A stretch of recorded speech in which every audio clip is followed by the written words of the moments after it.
Bu yerda o'zi chinni-chili ishlashgan ekan. Ma'lum bir sabab bugun kelgan manzilimizda Zangiota tumani Eshonguzar mahallasi bo'ladi. Aniq lokatsiyani aytadigan bo'lsam, Olim polvonning orqasi Abu Sahiy bozoridan 4 kilometr atrofida sex uchun optimal zo'r variantda joyimiz chiqib qoldi. Ko'ryapsiz, katta ko'chani, mahallasi asfalt, o'zini transformatorlarga ega bo'ladi. Mana qarang. Yo'l tarafga kirib keldingiz, katta mashinani qo'yishga imkoniyatingiz ham bor. Bu yerda skelet hisobi ko'ryapsiz, pomeshchenlar yopib qo'yishgan yo'l qismini ham. Endi bu tarafga qaraydigan bo'lsak, qarang. Gurzovoy lifti bor, 2 qavatdan iborat. 2 qavat ham topli atapleniylar qilingan. Birinchi qavatni ko'radigan bo'lsangiz, pomeshchenasini juda ham katta holatda bu ishlab chiqarish, masalan, vafli yoki pechinli liniyalarni joylash imkoniyatiniz bor.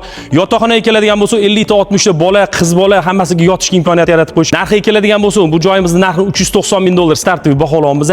Ko'ro, tepaga ham skelet hisob foydalansangiz bo'ladi. Yotoqxonalar bu tomon chap tarafiga qaraydigan bo'lsangiz, ofis bor, qorovulxona bor, o'zidagi buxgalterxona bor, hammasi tayyor holatda. Agar siz bu pomeshchenamiz 12 sotuv bo'ladi, jiloy pomeshchenasi, mana shu ishlab chiqarish pomeshchenasi 1200 kvadratga joylashgan. Endi bunaqa joy olib, xuddi shunaqa rasvot qilib quraman desangiz, bundan qimmatga aylanib ketadi. Narxi 390 ming dollar bo'ldi. Topli pollari bor. Hammasi chiroyli holatda. Shundoq kelasiz, ishlab chiqarish anjomlaringizni olib kelib, shu yerda ishlab chiqarish qilish imkoniyatini beradigan joy. Egalar raqamini qoldirib qo'yamiz, batafsil ma'lumot olib, barakasini qilsanglar bo'ladi. Yana bitta plyusini aytadigan bo'lsam, barterga ham bor. Nimadir bo'lsa, o'shani berasiz, suhbatlashasiz, ozgina pulini berasiz, reja qilib bu yerda sotib olish imkoniyatiga ega bo'lasizlar. Salomat bo'lasizlar.